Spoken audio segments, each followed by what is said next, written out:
Hey everyone, let's get ready with me for a birthday party. আজ আমি পরবো এই ডিপ রানী কালারের এই চকচকে শাড়িটা, যেটা আমাকে দীপ গিফট করেছিল বিয়ের আগে।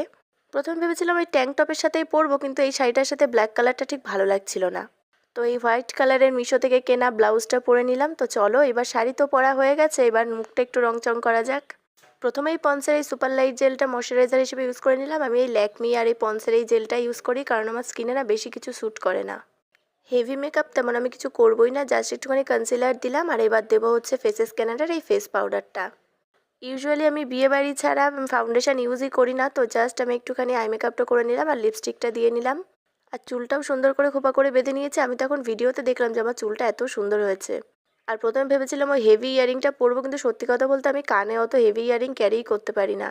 তো শেষমেশ এর মধ্যে আমার বার্থডেতে সেই ইয়ারিংটাই পরলাম। আর এদিকে মাথায় ফুল গুজে হাতে চুড়ি পরে আমি পুরোই রেডি, এদিকে দীপও রেডি। তো চলো, আজকে নতুন জুতো পরেই কিন্তু ঘুরতে যাব।